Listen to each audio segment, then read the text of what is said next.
El título preliminar. Vamos a ver los principios contenidos en el título preliminar del Código Civil de 1984. Muy bien. Vamos a ver. Entonces, el título preliminar es lo primero que van a encontrar cuando abren su Código Civil. Son 10 principios que se encuentran en la primera parte antes que empiece el Código Civil, antes que empiece el artículo primero del Código Civil. Estos 10 principios rigen toda nuestra legislación civil.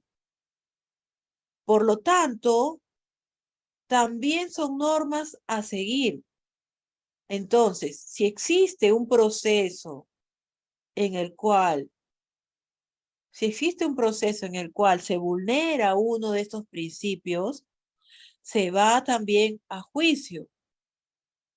Y la sentencia va a ser sancionando a la institución que vulneró este principio y porque no dejó que se aplicara el Código Civil adecuadamente. Entonces, esa vulneración va a quedar plasmado en una sentencia, ¿ya? Entonces, en una sentencia.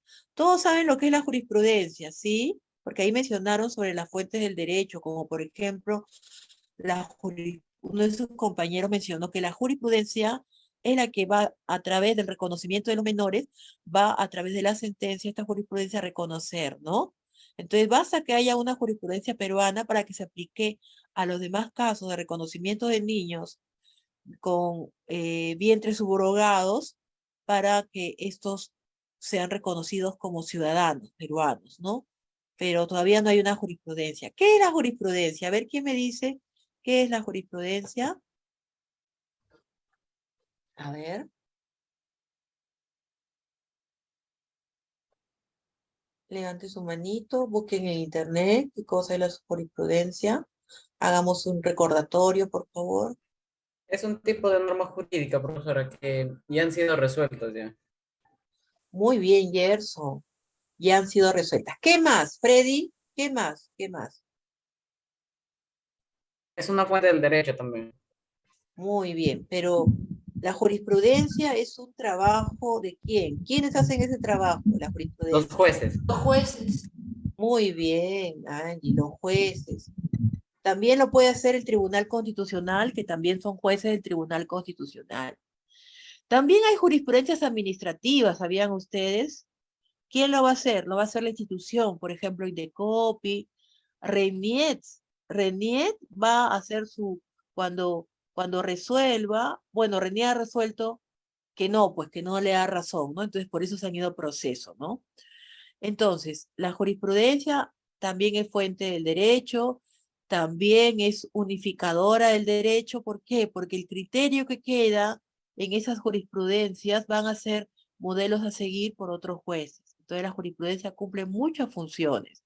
Resolver dudas, declarar derechos, crear unificación en el derecho porque va a servir de modelos, es fuente del derecho porque se va a aplicar como forma alternativa, si es que no existe una ley adecuada, se aplica la jurisprudencia o los principios generales del derecho. O por último, la costumbre, como mencionaron por allí también, ¿no? La costumbre también es fuente del derecho. Lo que pasa con la costumbre es que tiene un periodo más o menos para que sea obligatoria, es que todos lo realicen. Entonces, tendría pues que ser algo pues cotidiano, ¿no? Muy bien, muy bien. A ver, la abrogación de la ley. Partimos de este término, abrogación. A ver, ¿qué significa abrogar? A ver, abrogar, ¿ya? Miren aquí. Hay una diferencia grande, grande entre abrogar y derogar. Abrogar es decir que una ley deja de existir, deja de existir.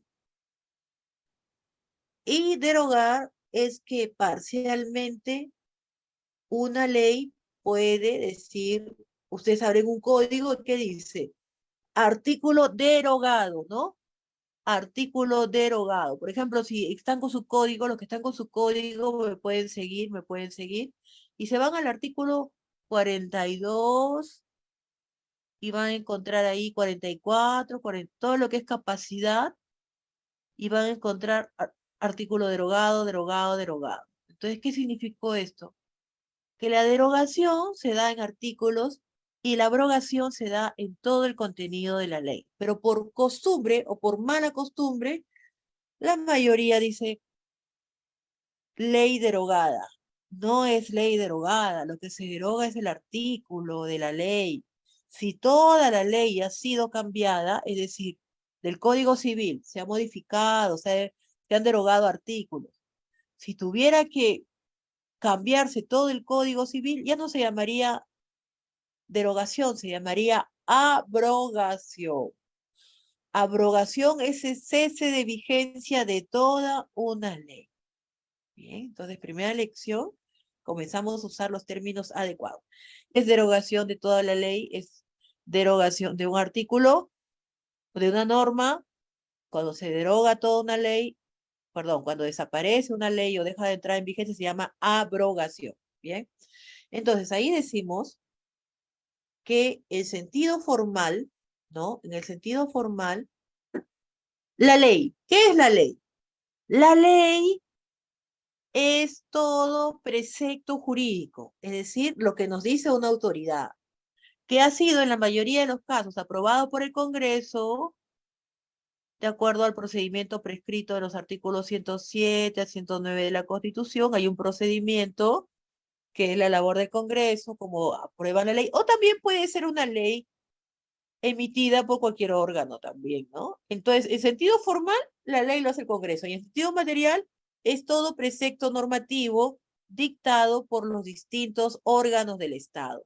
Entonces, formalmente, el concepto formal es que lo hace el Congreso, pero el Congreso no siempre hace una ley. Entonces, materialmente, en la práctica, podríamos decir, es todo normativo o norma dictado por los distintos órganos del Estado. El Congreso es un órgano, el Poder Ejecutivo, el Poder Legislativo, perdón, el Poder Legislativo es el órgano, también pueden hacerlo los ministerios, lo pueden hacer inclusive las instituciones privadas también, ¿no? Muy bien. Entonces vamos al tema de las causas de cesación de la vigencia de la ley. Entonces, cuando veamos nuestro primer artículo del código, del título preliminar, vamos a encontrar que solo ¿qué nos dice el primer artículo? A ver quién lo lee, por favor, del título preliminar, un voluntario, voluntaria. Abrogación de la ley. Ajá. Artículo 1. La ley se deroga solo por otra ley. La derogación se produce por declaración expresa, por incompatibilidad entre la nueva ley y la anterior, o cuando la materia de esta es íntegramente regulada por aquella. Por la derogación de la ley no recobran vigencia las que ella hubiera derogado. Muy bien. Entonces, el hecho de que cuando se deroga una ley, no es que si esta norma, por ejemplo, el Código Civil hubiera contradecido alguna norma, cuando se deroga no es que cobran vigencia las anteriores, no es que cobra vigencia el Código del 36. Entrará en su lugar de la abrogación de la ley otro Código Civil.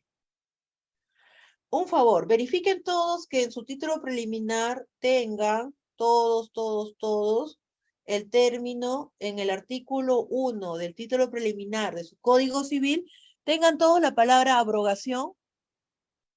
Todos tienen el término Sí, abrogación. profesora. Sí. Sí, profesora. Ya.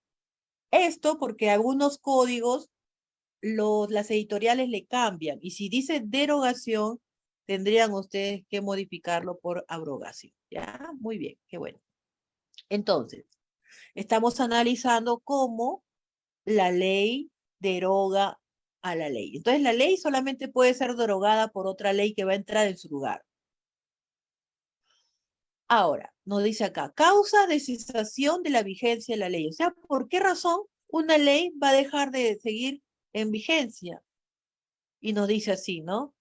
Un enunciado normativo pierde vigencia en razón de una circunstancia inherente a ella misma. Es decir, la norma ya no se va a usar. Por ejemplo, el uso de los tapabocas. ¿Dejarán un día de entrar de seguirse utilizando? ¿Qué opinan ustedes? ¿Sí o no? Sí, profesora, luego de que quizás todas las personas ya estén vacunadas y ya no haya tantos casos de COVID. Y el uso, la presentación del carnet también, cuando desaparezca este virus, pues, ¿no? Entonces es muy Disculpe, probable. profesora, Dígame. ¿se me escucha? Pero justamente sobre luego creo, habían anunciado que ya no se iba a pedir a las personas que trabajan, creo que especialmente en los centros comerciales, ya no se les pide ya el carnet de vacunación a esas personas, solo nomás ingresan más. Claro, pero es por parte, pues no parcial, ¿no? No se les pide a ellos porque a ellos se les está pidiendo internamente su prueba COVID cada mes. Eso es lo que no nos dicen.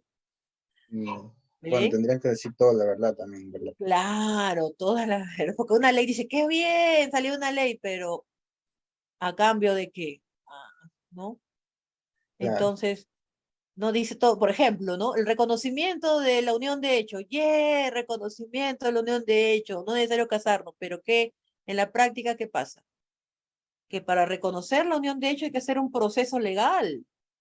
Y eso es lo que la mayoría no sabe, que se tiene que hacer un proceso legal muy similar al divorcio o como una sucesión intestada, un proceso largo y costoso, y que tiene que ser cuando están vivos, porque dice declaración de unión de hecho. Se declara un derecho, pero solamente declaran los vivos. Los muertos no declaran. Es como decir, ¿no? Declaración, reconocimiento del menor. El padre vivo tiene que reconocer al menor. Cuando está muerto no se puede. No es que es una declaración. Entonces, eso sucede en la práctica, ¿no? Entonces, no se dice completo, como dice su compañero, ¿no? Pero bueno, también dijeron por ahí que se iba a dejar de usar el tapabocas. Hasta el Ministerio de Educación salió un normativo, ¿no? En los colegios, ¿no? Pero le preguntaban en la noticia a los padres de familia, ¿usted mandará a su hijo sin el cubrebocas? No, le dijo, yo lo voy a enviar siempre. Ahora, ya no se usa, ¿qué dejamos de usar de la pandemia? A ver, ¿qué hemos dejado de usar? ¿Te acuerdas El que cuando inició la protector pandemia? facial. Protector facial. El Los protector protector facial, facial, profesora. profesora. Exacto, ¿no? Ya no es moda usar el protector. ¿Qué más se usaba cuando ibas al mercado? ¿Qué te pedían que uses? ¿Te Guante. acuerdas? Guante. Los Guantes, tu guantes, alcoholcito también. su alcohol, se bañaban en alcohol, ¿no? No se sabía si habían bañado el señor o estaba borracho, no se sabía, porque no lo olía. Se te bañaban con Entonces, lejía, profesora. tomaban lejía también, ¿no? Ácido clorhídrico. Ese es a ver, pónganse a tomar ustedes eso, ese es un veneno. Es que tomaban antiparasitarios, ¿no? Porque dijeron por ahí, tomen antiparasitarios para que el cuerpo bote al parásito, bote al virus. Tantos experimentos que han hecho, ¿no? Gárgaras con no sé qué hacían. Y me acuerdo una vez en el mercado, no dejaron entrar a un señor que llevaba guantes de lavar ropa. Malos, no lo dejaban entrar. Decía, tiene que ser quirúrgico. Y ahora, todo el mundo dice, ay, cuando empezó la pandemia, ¿pero qué? Cuando empezó la pandemia tú usabas una sola mascarilla, ¿no? Ahora, ¿qué te piden? Doble mascarilla. Doble mascarilla o la KN, ¿no? Entonces, ¿estamos peor que antes o mejor que antes? Bueno, esperemos pues que un día por fin desaparezcan, ¿verdad? No podemos vivir así, ¿no? Y bueno, ya ustedes son los testigos de cómo ha sido pues esta situación, ¿no? Desde un inicio, ¿no? Cómo ha sido penoso y bueno, ya no queremos recordar cosas feas, vamos a ver cosas bonitas. ¿Por qué decimos esto? Porque en el tiempo muchas normas van a aparecer y muchas normas van a desaparecer también. Entonces, qué interesante cómo entendemos ¿no? con estos ejemplos, ¿no? Ahora, ¿cuáles son las causas? Causas intrínsecas, o sea, nacidas de internamente, que ya no necesitamos protegernos porque ya desapareció el virus. Es una causa intrínseca. Pero pueden haber causas extrínsecas de fuera, por ejemplo, que ya en el mundo se dan normas, por ejemplo, una nueva pandemia, aparece un nuevo virus, causas externas, ¿no? Entonces, por causas externas también se puede poner fin a una norma. Entonces dice, un enunciado normativo pierde vigencia en razón de circunstancias externas a la propia ley. Entonces, una causa interna que desaparezca una ley es cuando deja de ser efectiva, pues. Si no cumple su función, ya no se usa, ¿no? ¿Para qué se va a usar un tapabocas si ya nadie está enfermo? Ya todos estamos vacunados, ¿no?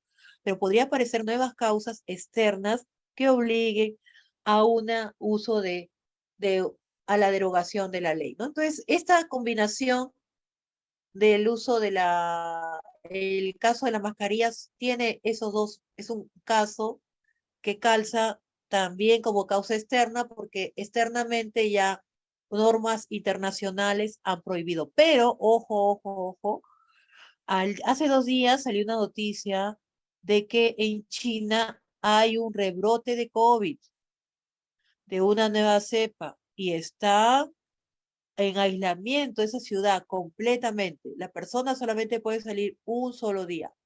Y salen también con su protector. Se olvidaron del protector. ¿Cuántos salían así como con sus protectores de cuerpo completo? Era como un overol, ¿no? Con capucha, como zona radiactiva, mascarilla, protector facial, guantes. Parecíamos extraterrestres, ¿no? Muy bien. Entonces hay una causa interna o causa externa, pero ambas causas pueden hacer motivo de que desaparezca una ley. ¿Cuándo es una causa extrínseca? Por ejemplo, es expresa cuando se dice a través de un enunciado, de una norma, cuando la ley nació. Por ejemplo, si se va a aplicar una ley por 2 años, por ejemplo, en economía hay muchas leyes de reactivación económica. Entonces tienen un periodo de vida, una ley. Entonces, por ejemplo, podrían hacer una reactivación económica por 2 años. Entonces, pasados esos 2 años ya no se va a dar.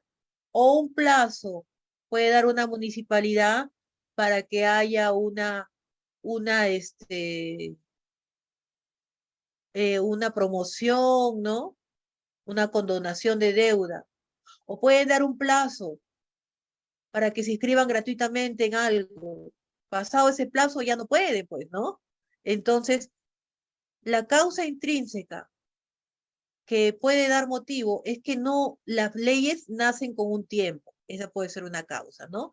Entonces, una causa expresa, intrínseca, donde se dio un plazo de vigencia de la ley y ya pasó. Ya pasó. Sobre todo los beneficios te dan un tiempo y ya pasó, ¿no? Y las causas tácitas, cuando la ley se dictó en atención y contemplación a una determinada situación que posteriormente ha desaparecido. Entonces, un día de estos va a desaparecer la pandemia.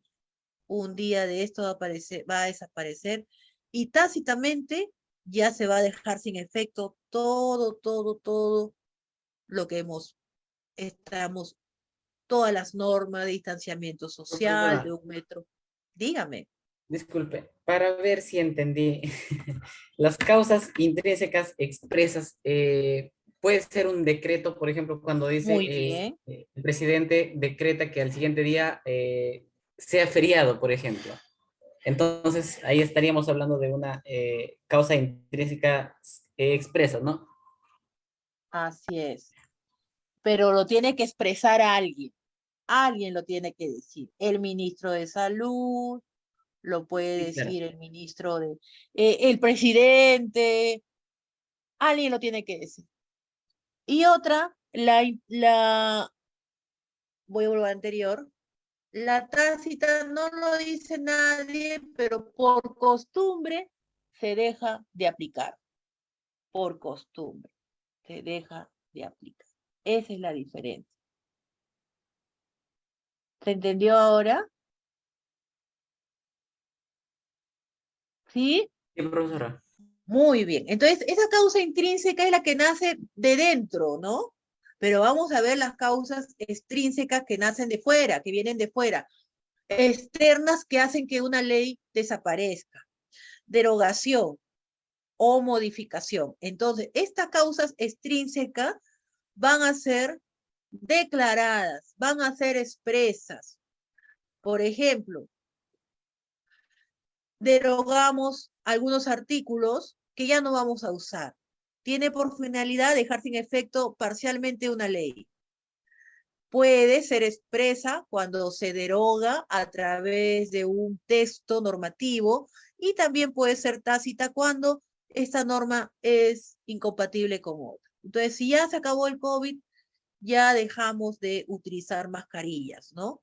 Entonces, pero se tendría que, si va a ser extrínseca y va a ser, para que sea extrínseca, se tiene que derogar esa norma. Entonces hablamos de que esa norma desaparece. Desaparece expresa por también, igualito que la extrínseca, desaparece expresa cuando se dice y desaparece tácita cuando por práctica la ley es incompatible con la nueva ley o es incompatible con la realidad. Entonces, otra causa extrínseca que les va a hacer entender un poco más esta causa es por la modificación. Si vamos a modificar una norma, no la vamos a derogar toda, esta modificación es una causa extrínseca. ¿Por qué? Porque ese deseo de cambiarlo viene de afuera, viene de una ordenanza, viene de una causa que nosotros nos sometemos a seguir. ¿Bien? Entonces, tiene por finalidad la modificación cambiar el contenido de una ley, pero ojo, dice cambiar, no derogar. Entonces, ¿dónde es la diferencia entre modificar y derogar? En que en la modificación la ley va a continuar, pero va a continuar parchada, va a continuar mutilada o va a continuar con un brazo robótico, es decir, se le va a agregar algo a esa norma, pero va a modificarse en parte, pero en la derogación desaparece completa, muere, muere la ley, ¿ya? Entonces, esa es la diferencia entre derogación del artículo y modificación del artículo, ¿ya? Entonces dicen, una modificación puede ser, ya no van a ser 2 años, va a ser 1 año nada más. Ah, se ha modificado. Pero una derogación es que ya no va a haber requisito, ya no va a haber ningún año, ya nada, ya no se te va a utilizar, pues ya no se va a utilizar, no va a haber un tiempo, no se utiliza, desaparece, ¿no? Entonces, ejemplos de causas extrínsecas. Entonces, cuando se da una causa extrínseca, se puede pasar lo siguiente, puede pasar lo siguiente. Lo más simple, lo que conocemos, una ley del Tribunal Constitucional declara inconstitucional una norma y obliga a que ésta desaparezca. Entonces, una causa extrínseca por un organismo externo va a obligar a través de una sentencia que se derogue una norma, ¿no? Entonces, un tribunal puede declarar incompatible una norma y desaparece esa norma. Es decir, ahí ha habido una causa de derogación extrínseca expresa, porque se ha expresado con la sentencia. Y otra causa es la suspensión, que tiene por finalidad suspender los efectos jurídicos de una ley vigente en todo o en parte. Entonces, la suspensión también es una norma extrínseca que va a modificar, porque la norma va a continuar, pero le va a decir, se va a suspender quizás una multa, se va a suspender quizás aplicar la pena, pero va a existir todavía. Muy bien, entonces volvemos. Entonces, miren, acá es bien sencillo, bien sencillo. A ver, vamos a hacer un ejemplo, ¿ya? Voy a pedir un alumno, ¿ya? Vamos a pedirle a ver, a Anel. Anel, ¿estás ahí? Hola, Anel. Sí, mis, Muy buenos bien. días. ¿Cómo estás, Anel? ¿Estás bien? ¿Todo bien? Sí, mis. Muy bien. ¿Te ha dado gripe alguna vez? Dime. Sí, Muy bien. tos, Y cuando te da gripe, ¿qué haces? bueno, cuando está más grave me voy al doctor, pero si no, me tomo un antigripal nada más. Muy bien. Entonces ahí tenemos dos formas de cómo hacer un ejemplo de las causas. La causa intrínseca es cuando su compañera va a la farmacia, compra su pastillita y cuando le pasa ya la alergia, deja de usarlos. Es así, ¿no es cierto? Porque yo también hago lo mismo, ¿no? Sí, mis. Entonces, internamente ya se siente mejor, ya no necesita. Entonces, así sucede con la norma. Cuando internamente una norma deja de usarse, ya comienza, esa norma se vuelve ineficaz y deja de usarse por sí sola. Pero una causa extrínseca es cuando ella va al doctor y el doctor le dice, señorita, ya no tome esos medicamentos porque ya se sanó.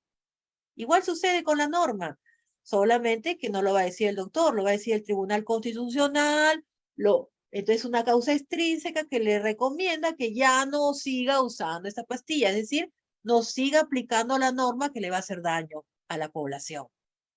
O una causa extrínseca expresa que lo hace el presidente o el Congreso o el Poder Ejecutivo, que dice ya no es necesario seguir usando eso porque ya ha acabado ese peligro, ¿no? Entonces, por ejemplo, un estado de emergencia, distanciamiento, nadie sale de su casa y de pronto dicen, ya no es necesario, salen, simplemente basta que lo digan y ya la causa desapareció. Entonces, es así como sucede con las normas, ¿no? Es muy similar. La norma es como una persona, tiene periodo de vida, nace, muere, se mutila, deja de, cambia. Muy bien, ahora nos vamos al segundo artículo. A ver, por favor, quien lee, use de frente el uso de la palabra. A ver, allí, artículo 2, el título preliminar, por favor, léalo. Sí, profesora. Artículo 2, ejercicio abusivo del derecho. La ley no ampara el ejercicio ni la omisión abusivos de un derecho al demandar indemnización u otra pretensión. El interesado puede solicitar las medidas cautelares apropiadas para evitar o suprimir provisionalmente el abuso. Muy bien, supongamos, usted alquila su departamento, ¿ya? Y su inquilino no le paga. Usted podría pedir que le pague 200.000 soles por indemnización. ¿Qué opina, Angie? O al revés, usted es inquilina. ¿Usted cree que estaría bien Angie, ¿qué opina? Estaría realizando un ejercicio abusivo del derecho, ya que realmente no es proporcional el costo o el precio que está pidiendo, ¿no? Claro que sí, claro que sí. Los prestamistas hacen, o sea, los prestamistas cuando informales abusan, porque es informalidad. Y las personas no pueden denunciarlo porque es informalidad. O sea, ellos mismos han admitido la informalidad, pero cuando se es formal, por ejemplo, un banco no puede abusar de ello. Entonces, ese es un ejemplo del ejercicio abusivo del derecho. El derecho existe, pero el derecho dice, ojo, yo existo, pero pobrecito que estén abusando de mí porque no pueden tomar en nombre del derecho actos que van a hacer daño a otras personas. Por ejemplo, aparece un militar y te pide tu DNI y no lo tienes y te dice, bueno, como usted no tiene su DNI, le vamos a hacer que limpie todo el cuartel, póngase a trapear el cuartel. ¿Qué está haciendo acá? Un ejercicio abusivo de su derecho. ¿Y en dónde deriva? En abuso de autoridad. Entonces ven cómo nace y se puede producir una violación de un derecho posterior, inclusive, ¿no? Entonces, para entender un poco, vamos a repasar algunos conceptos que han visto ustedes en teoría general. ¿Qué es un derecho subjetivo y qué es un derecho subjetivo? Es el derecho que tenemos todos nosotros, subjetivamente, de hacer o no hacer. Es un poder. Por ejemplo, a ver, nosotros tenemos derecho a pedir una pensión de alimentos, ¿no? Inclusive podemos pedirlo hasta después de los 18 años, cuando tenemos estudios superiores. Los padres están en la obligación, o bueno, ustedes podrían iniciar un proceso de alimentos para que les paguen sus estudios. Pero ¿qué pasa si tu papá es una persona que está delicada de salud? Que tú sabes, es testigo que se levantaba en la madrugada para vender en el mercado, que tuvo que pasar abusos de sus jefes.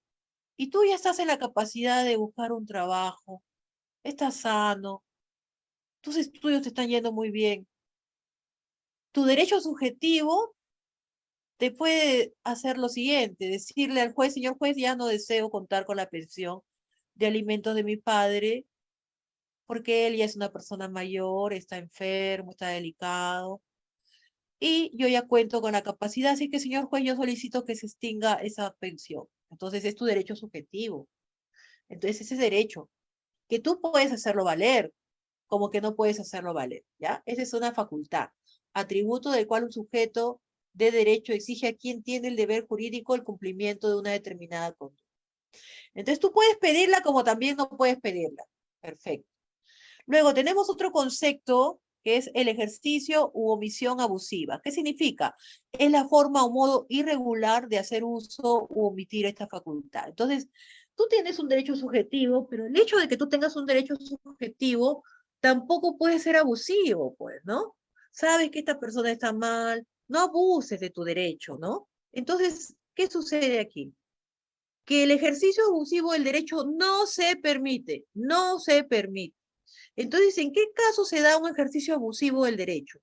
Cuando alguien supone exigir algo que está fuera de lo establecido en la norma, cobrar unos intereses abusivos o también omitir un derecho.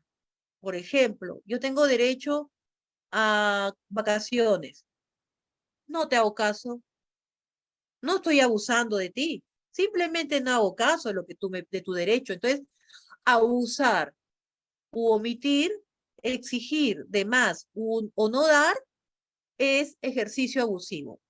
Exigir más de este derecho o quitarle al derecho es un derecho, es un tipo de, por omisión, de abuso del derecho, porque aquí no se está respetando el derecho ajeno dentro de los límites intrínsecos y extrínsecos que la ley establece.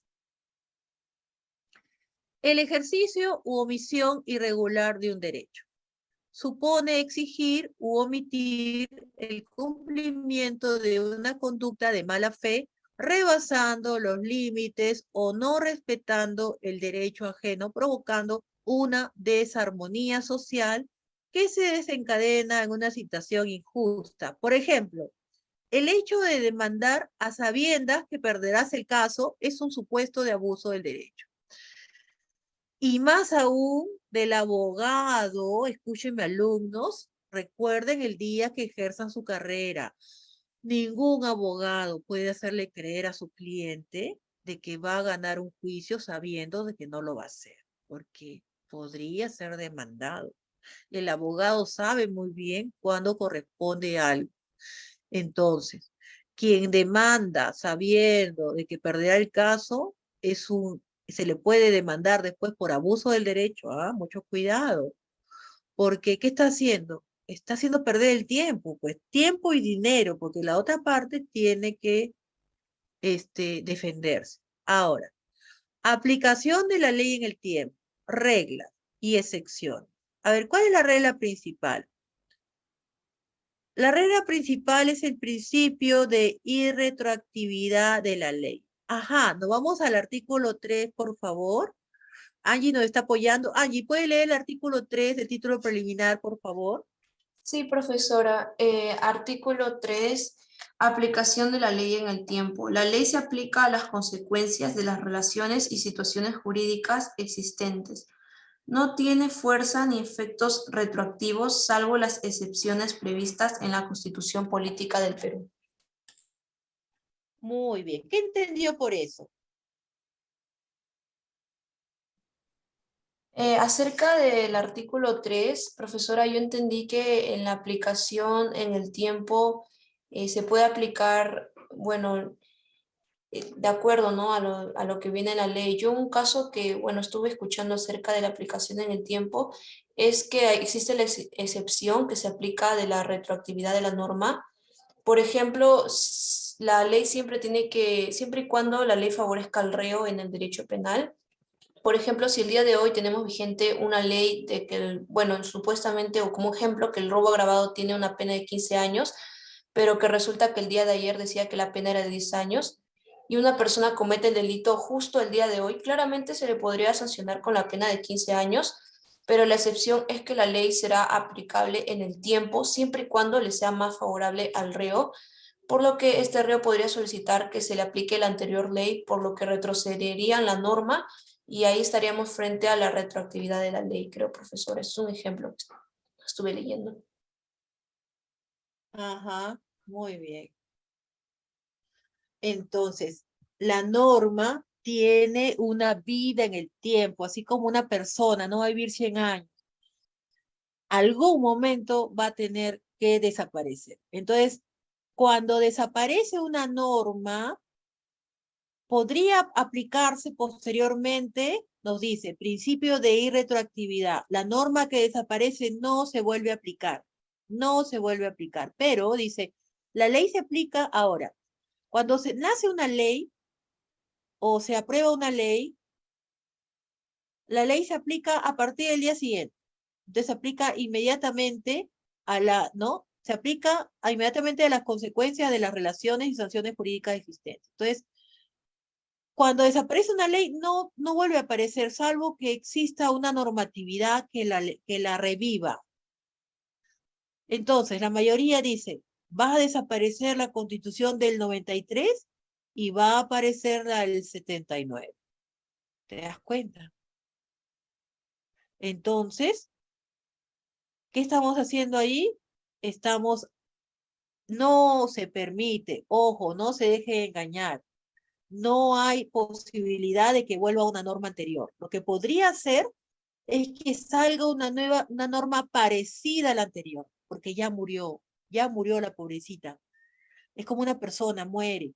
¿Vas a buscar una persona igual? No, puedes encontrar parecida, o puedes buscar una que se parezca bastante, pero no es la misma, porque cada norma tiene su número. Y se murió la norma número tal, es igual que muere una persona con un DNI tal, no hay otro igual. Va a tener que aparecer otra con un DNI similar, ¿ya? O con un número de ley similar, ¿ya? Entonces, excepciones. Vamos a ver las excepciones de retroactividad. Ahora, ¿qué pasaría, por ejemplo, si hay una norma benigna? Entonces, las normas benignas son las únicas normas que pueden retroactivarse. Por ejemplo, si hay una norma en derecho tributario que subió los tributos al 20%,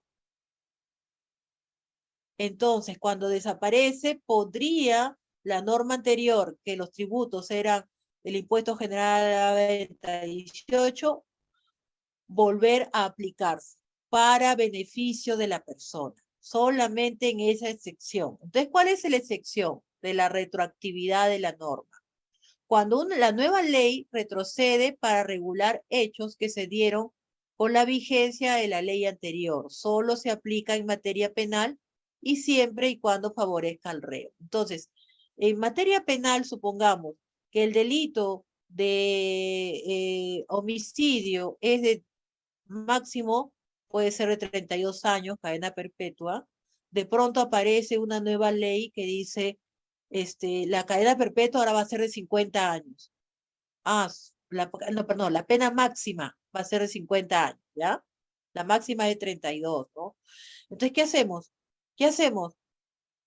Los que ya fueron sentenciados con 32 se quedan en 32. Y los que van a ser sentenciados ahora tomarían pues 50 años, ¿no? Como cadena, perdón, pena máxima, ¿no? Que la mayoría le dice cadena perpetua, pero bueno. Entonces, esa sería la excepción, siempre y cuando sea favorezca al reo. Ahora, ¿qué es la ultraactividad? Entonces, cuando una ley quedó sin efectos, sigue regulando. Entonces, esta norma que ha sido derogada, el Código Penal de 1996, que tiene 35 años, por ejemplo, ¿no? Va a seguir funcionando. ¿Pero cómo? ¿En qué casos? Entonces, por el principio de ultraactividad, una ley que ha quedado sin efecto sigue regulando por disposición expresa de la nueva ley. Entonces, la ley nueva puede decir, la ley nueva tiene que decir en su ordenamiento lo siguiente: en los casos que ya se sentenciaron, pueden continuar con esa sentencia. Entonces, ¿qué está pasando acá? La nueva ley le da opción a la ultraactividad, que siga regulando en parte, o sea, como un apoyo de la nueva ley. Esas son excepciones que van a encontrar en la norma, que no son comunes, pero es necesario que lo sepan, el principio de ultraactividad. Y creo que también lo revisaron en la teoría general del proceso. Si no lo revisaron, lo estamos revisando acá. Entonces, ciertos supuestos pueden ser contemplados para que puedan utilizarse. Entonces, si se va a utilizar una norma que ya fue derogada porque la nueva ley así lo permite, a esto se llama la ultraactividad de la norma. Vamos a ver. Teorías respecto a la aplicación temporal de la ley. ¿Por qué se permite la aplicación temporal de la ley si usted ha dicho o la norma dice, el principio general, que cuando una ley muere, muere? No hay retroactividad de la norma. Por una situación muy cierta, que esa persona ya adquirió ciertos derechos. Entonces existe la teoría de los derechos adquiridos. ¿Qué significa ello? Que cuando se adquiere un derecho, ya pues lo adquirió. ¿Le vamos a quitar ese derecho? No. Por ejemplo, alguien adquirió alguien le dieron un título de propiedad de posesión. Entonces tiene su título de propiedad de posesión porque se lo ganó con el tiempo. Y de pronto sale una norma donde dice, la nueva ley sobre propiedades dice, nadie va a adquirir bienes por posesión, sino por justo derecho, por compra, venta o herencia o transferencia, para acabar con las propiedades informales. La persona que adquirió su derecho tiene el derecho de continuar con ello. Por eso todavía existe la excepción por el derecho adquirido y por los derechos consumados también, porque él ya está haciendo uso de esa norma, ¿no? Entonces acá, teoría del principio de ultraactividad, seguirá usando, ¿no? Y por teoría de los derechos consumados, nos dice, una vez que el derecho se usa, ya no vuelve a utilizarse otra vez. Por ejemplo, cuando ustedes se casan, adquieren ese derecho de esposa, no se van a estar casando varias veces, pues, ¿no? Ya no necesito volverme a casar otra vez, porque ya he sido casada, ya me casé, entonces yo no tengo que estar validando mi matrimonio cada rato. Entonces no se puede volver a aplicar lo que ya se aplicó. Entonces vemos allí esas situaciones, ¿no? Ahora, vamos al cuarto, por favor. Angie, cuarto Sí, artículo. profesora. Gracias. Aplicación analógica de la ley. La ley que establece excepciones o restringe derechos no se aplica por analogía. Muy bien. ¿Qué es analogía? Ahora,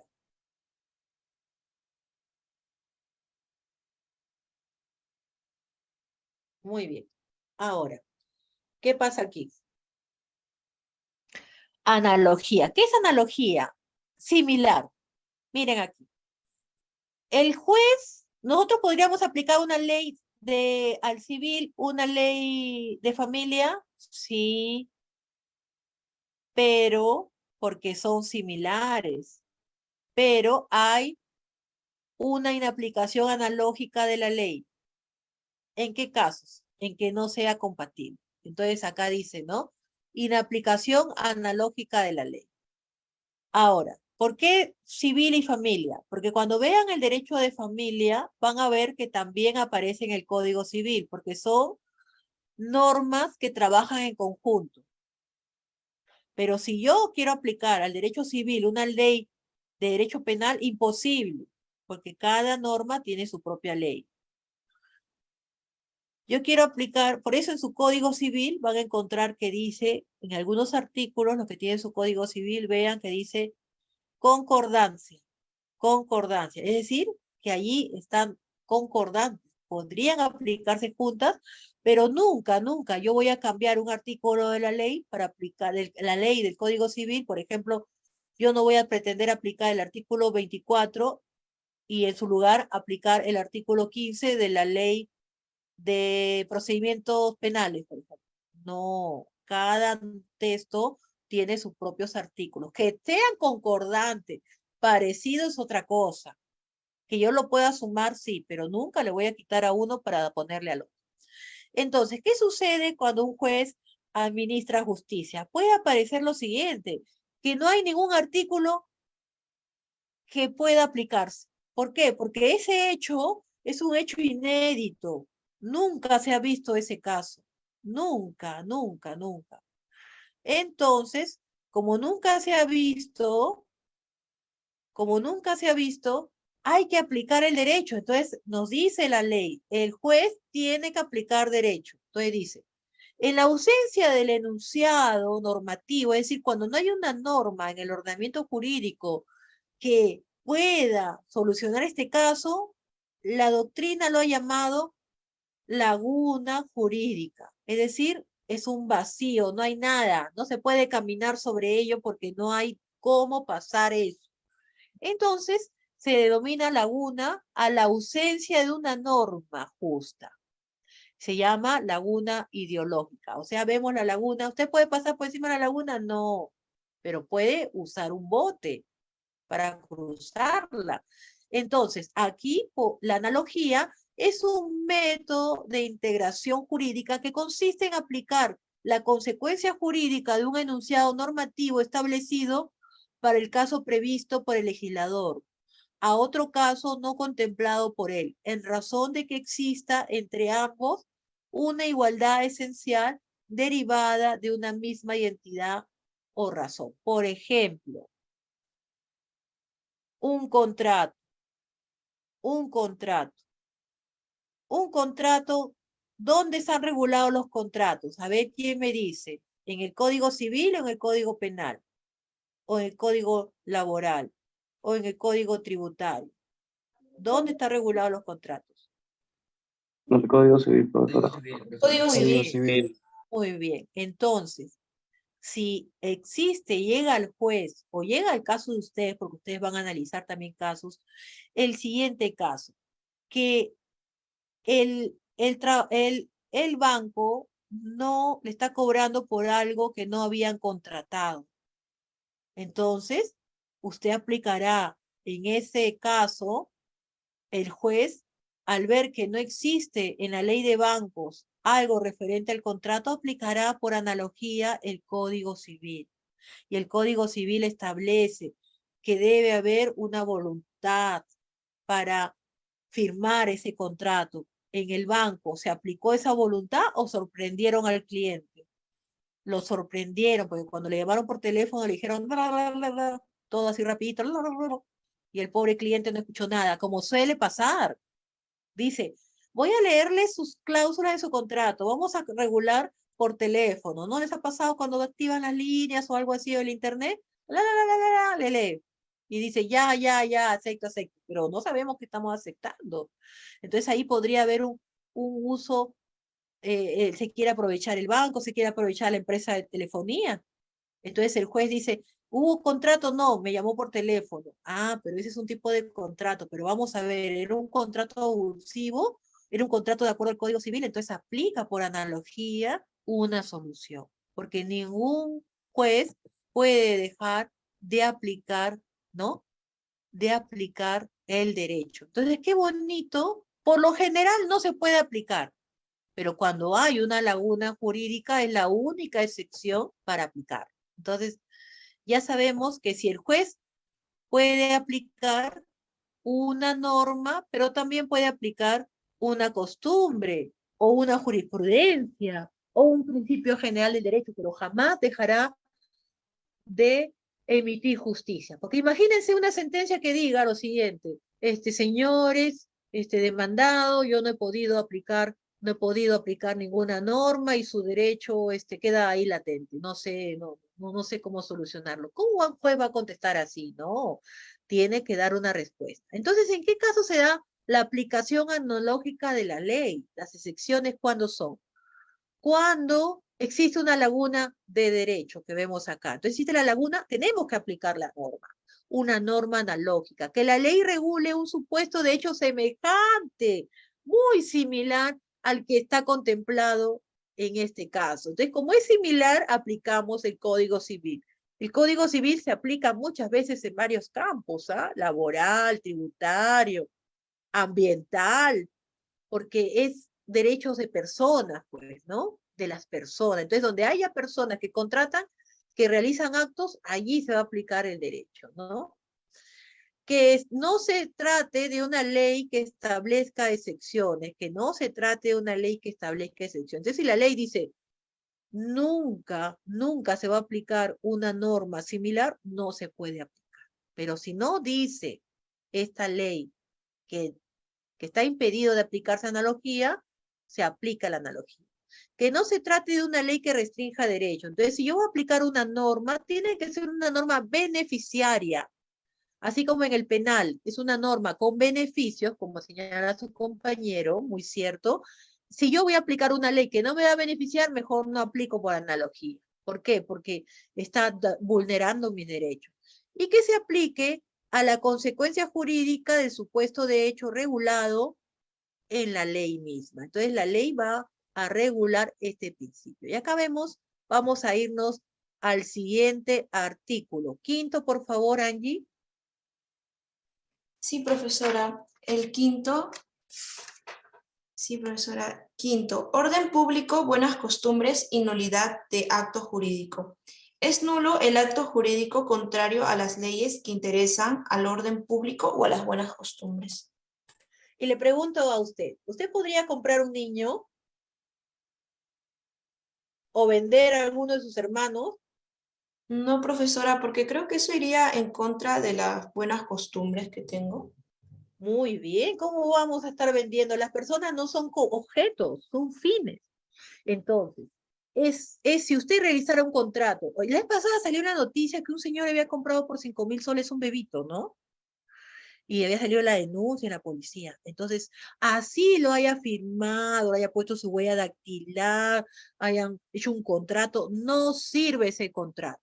Entonces, a eso en el derecho se le llama nulidad de acto jurídico, ¿ya?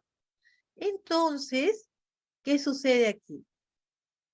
Todos los contratos o actos jurídicos son nulos cuando sean contrarios a las buenas costumbres o contravenga el orden público. Angie, Profesora, sí, disculpe. Entonces, un ejemplo de la nulidad del acto jurídico podría ser cuando, por ejemplo, cuando ambas partes ponen en un acto jurídico de manifiesto su voluntad y celebran un contrato, pero de cierta forma es ilícito porque, por ejemplo, el contrato es de repente para la venta de marihuana, por lo que entonces sería el contrato nulo, ¿no? Porque va en contra de las leyes y es ilícito. claro, y siendo muy lejos, lo que ha hecho Ricardo Morán, ¿es lícito o no es lícito? No es lícito, profesora. Según la ley, no es lícito. No, En no. el Perú no lo es. Exacto, ¿ven cómo se dan cuenta? Ustedes son muy inteligentes, muy inteligentes. Entonces, de acuerdo a nuestra ley peruana, no puedes estar comprando bienes de alquiler, por más novela que veamos. Y eso está mal, porque debe permitirse, porque si no, están allí embarazadas, muchas señoritas se ofrecen por lo bajo, calladito, de manera clandestina, a alquilar su vientre. Entonces nace el niño y ahí viene un problemón, porque después la señora es la madre. Pero como no está establecido en la norma que ha sido un acto con conciencia, solamente para alquiler de vientre, como no está establecido, va a generar problemas jurídicos. Entonces, una forma también que se debe aplicar la norma es para solucionar los problemas jurídicos. Entonces, es por eso que hemos visto esa problemática, porque nuestra norma dice, para el Código Civil, el contrato que va contra las buenas costumbres es un acto nulo. Entonces, ahí entendemos que aunque en la realidad sea diferente, se necesita una actualización de nuestro Código Civil. Entonces, por ejemplo, yo te pago para entrar, poder ver, o fírmame, te compro tu privacidad. Entonces, le vende su privacidad. Entonces, yo como soy chismoso, voy a poner una cámara en tu casa y veo todo lo que haces día a día. ¿Es posible ese contrato? ¿Será posible? No, profesora, porque No, va en profesora. contra. No, profesora. Entonces, los programas de reality de la casa de la Gisela, la casa de la Magali, la casa del buen hermano, ¿cómo están ahí? Antagónico, ¿no? Antagónico y de discusión, porque en la práctica se hace, pero la ley prohíbe. ¿Y quién prohibió el programa? Nadie prohíbe, porque como la gente le gusta el morbo, entonces sale por ahí un programa de noticias donde se ve que enfocan a unas personas dentro del auto, que está con la otra, que se salió de la fiesta con la otra, y el pueblo consume eso, la gente consume eso, porque lucran con el morbo, porque la vida privada tiene sus límites, entonces se van a juicio siempre. Entonces, en general, el orden público y las buenas costumbres es nulo todo contrato que altere el orden público. Entonces, acá vemos los conceptos, repasamos también esta clase es muy importante porque repasamos, el acto jurídico dice, es un acto por el cual dos o más personas van a declarar su voluntad de querer generar un contrato, crear una relación jurídica, ¿no? O extinguir relación. ¿Qué es la nulidad? La nulidad es una sanción de la norma, una sanción civil de que ese acto jurídico que se hizo vulnerando alguna voluntad o fue contrario al orden público, ha incurrido en una causal expresamente establecida de nulidad. ¿Qué son las buenas costumbres? Son conjuntos, principios de carácter moral íntimamente ligados a lo correcto, a lo bueno, a lo que es aceptado, a lo que se debe hacer en el tiempo y en el espacio, y que no pueden cambiar. Las buenas costumbres son ceder el asiento, dar el uso de la palabra, dar espacio en la calle, devolver lo que encuentras. Entonces, el orden público es un conjunto de principios que vas a llevarlo a estas buenas costumbres a la sociedad y que va a tener un carácter público, social, económico, religioso y que va a basarse en este orden del ambiente. Yo no puedo ir y quemar basura en la calle porque estoy yendo contra el orden público. Yo no puedo hacer una marcha, algo sin permiso, porque es contra el orden público. No puedo estar reventando lunas, no, es contra el orden público. ¿Qué le pasa, señor? Usted es un disociado. Entonces, les pregunto, a ver, ¿quién me responde? ¿Los grafitis son bonitos o no son los grafitis bonitos? ¿Son bonitos o no? Yo me tomo fotos en grafitis muy bonitos, ¿ah? Profesora. Entonces, usted, a ver quién me contestó que sí. Yo, profesora Gerson. Gerson, muchas gracias. Como estoy así con oculto la barra para poder ver mejor, no tengo que activarla. Gerson, Supongamos que hacen un graffiti en la entrada de su casa. ¿A usted lo alegraría o le molestaría? Creo que me molestaría solo porque están, digamos, no solo están por encima de las buenas costumbres, ¿no? Sino que también estarían invadiendo la Propiedad voluntad de privada. que yo mismo haga, ¿no? Claro. Están invadiendo Imagínese mi, claro. tu derecho a la propiedad privada. Imagínate, pasaste pintando una semana tu entrada y les pregunto entonces. Vamos a preguntarle a Romer. Romer Elías, ¿cómo estás? Bien, profesora. Buenos días. Entonces, tu candidato, al poner sus, su publicidad en las casas, en las calles, ¿estaría alterando el orden público o no? Sí, porque debería al menos pedir un permiso para poder pintar en las casas de las personas, pues, porque si no se consideraría un tipo de vandalismo, si no... Muy bien, ha dicho la palabra correcta, vandalismo. Entonces, los que van a trabajar en el Jurado Nacional de Elecciones, o los que pueden postular, porque ya están pidiendo candidatos perdón, personas para que postulen al Jurado Nacional de Elecciones y eligen muchas veces alumnos de derecho, son los elegidos en la OMPE también, ingresen a esas páginas, trabajen, postulen. Es muy bonito, es muy bonito. ¿Qué pasa aquí? Les mandan a llamar la atención a los partidos políticos por hacer eso, porque está prohibido. Tienen que pedir permiso, colocar carteles, todo eso. Hay que pedir permiso. Entonces, ¿qué es? Entonces, hay que tener mucho cuidado con lo que es dañar a la buena costumbre. Entonces, es importante, las normas imperativas deben ser identificadas con el de norma insustituible por la voluntad de los particulares, por más no debe ser necesariamente asimilado como concepto de orden público. Por ejemplo, si el partido político está en la obligación de pedir un permiso para pintar, si bien a los demás no le afecta, pero sí le afecta a una persona. Entonces, muchas veces hay que encontrar la diferencia entre lo que es dañar el orden público con el de un particular. Eso es lo que nos dice esta parte, ¿no? El carácter de instituible de una norma no coincide forzosamente con la idea del orden público. ¿Qué sucede aquí? Que muchas veces alguien puede decir, ¿no? Yo quiero que se dé una norma para prohibir los grafitis en la ciudad. ¿Podrá? No, podrá, porque los grafitis son forma de expresión artística. A usted no le gustará, pero el Ministerio de Cultura sí permite en algunos lugares abandonados que haya grafitis.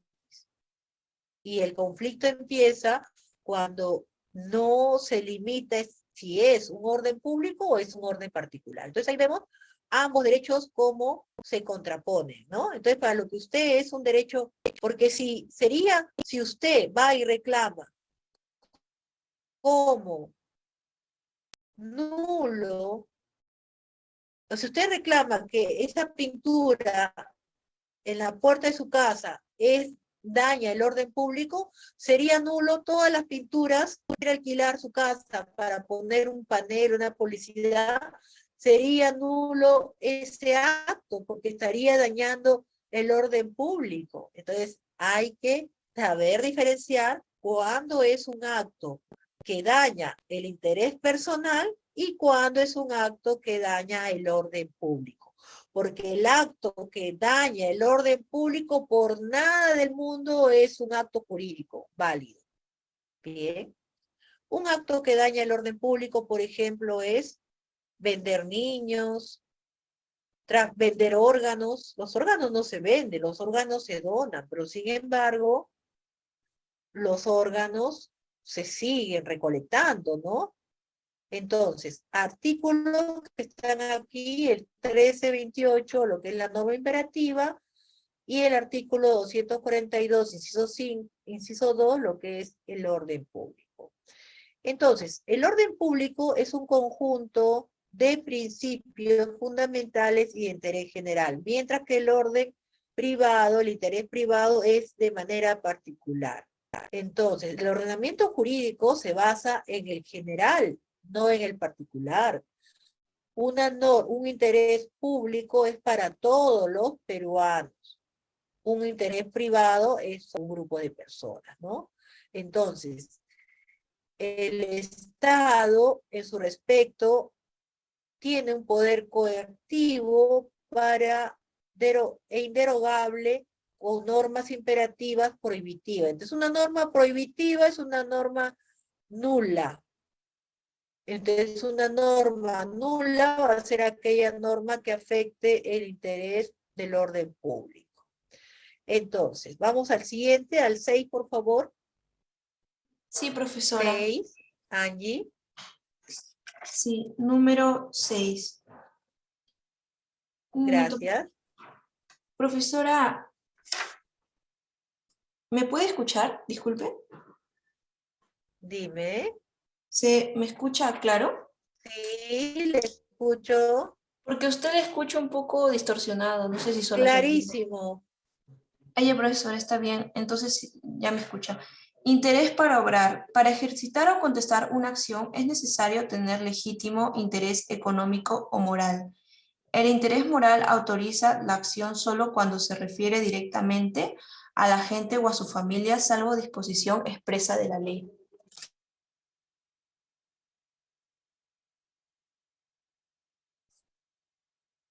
Muy bien, muy bien.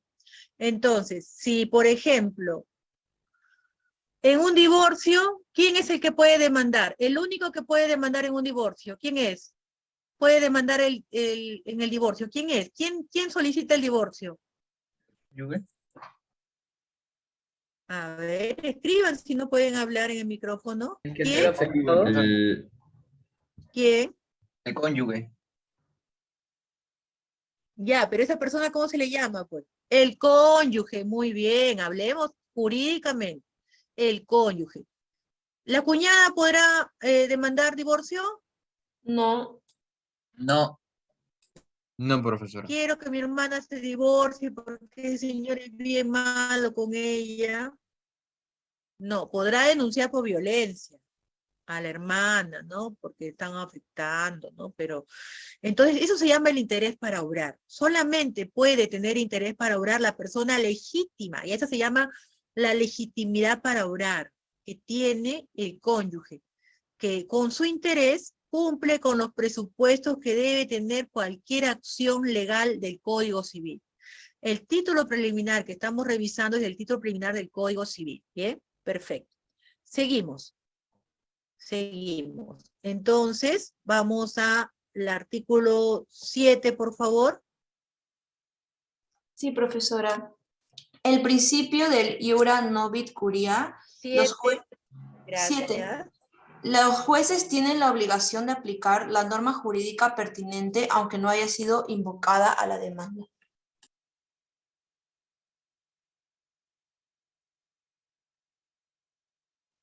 Muy bien. Entonces, el juez sabe de derecho. Eso significa novin iura curia. El juez sabe de derecho. Por ejemplo, si alguien se olvidó de mencionar en los alimentos que también se debe dar, quizás dijo para mis hijos y no puso el artículo correspondiente, el juez ya sabe de derecho y lo aplicará. Entonces, el juez puede corregir las demandas. El juez tiene la función de suplir un vacío que no se puso. Ya lo hemos visto, el vacío jurídico, el juez coloca la norma correspondiente, ¿no? Lo aplicará por analogía. En la fundamentación jurídica de una demanda o contestación, si no se incluyera el enunciado a aplicar el caso, el juez también puede aplicar el artículo correspondiente. Y el juez tiene la función de corregir la interpretación errada. Si alguna de las partes interpretó erróneamente la norma, ellos pueden aclarar, decirle, no señor, a usted no le corresponde la causal de injuria grave, a usted le corresponde la causal de abandono del hogar, usted es equivocado, injuria no es abandonar. Entonces, ¿qué hace el juez? El juez apoya en su corrección e interpretación de la norma. Entonces, ¿cuál es esa obligación de suplir los defectos o deficiencia de la ley? El juez está obligado a aplicar los principios generales del derecho. El juez está obligado a aplicar por defecto una ley cuando no existiera, y cuando existe una deficiencia, el juez tiene la función de contradecir la norma. Entonces el juez tiene mucho poder en el proceso, y eso lo señala el artículo 7 del Código Procesal, el título preliminar del Código Procesal Civil. Entonces, el Código Civil. ¿Nos vamos a la 8, por favor? Angie. Sí, profesora, nos toca el 9. Ah, perdón, el 9. Sí, profesora. Perdón, el 8. El 9, por favor. Ah, está bien, profesora. Aplicación supletoria del Ya, el Código 8. Civil. Obligación de suplir los defectos o deficiencias de la ley. Los jueces no pueden dejar de administrar justicia por defecto o deficiencia de la ley. En tales casos deben aplicar los principios generales del derecho y preferentemente los que inspiran al derecho peruano. Muy bien, entonces hemos visto aquí, mencionamos ya anteriormente que el juez puede aplicar el Código Civil como si no existiera en estos casos una solución, una norma, aplica el Código Civil, tanto en empresarial, con temas de trasplante de órganos, con el Código del Niño Adolescente, temas inmobiliarios. Eso lo explicamos anteriormente, ¿no? Nos vamos con el 9, por favor. Sí, profesora. 9. El 9. Aplicación supletoria del Código Civil. Las disposiciones del Código Civil se aplican supletoriamente a las relaciones y situaciones jurídicas reguladas por otras leyes, siempre que no sean incompatibles con su naturaleza.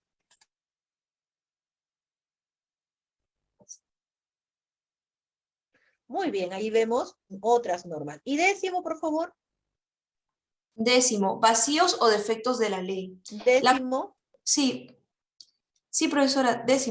Vacíos o defectos de la ley. La Corte Suprema de Justicia, el Tribunal de Garantías Constitucionales y el Fiscal de la Nación están obligados a dar cuenta al Congreso de los vacíos o defectos de la legislación. Tienen la misma obligación los jueces y fiscales respecto a sus correspondientes superiores.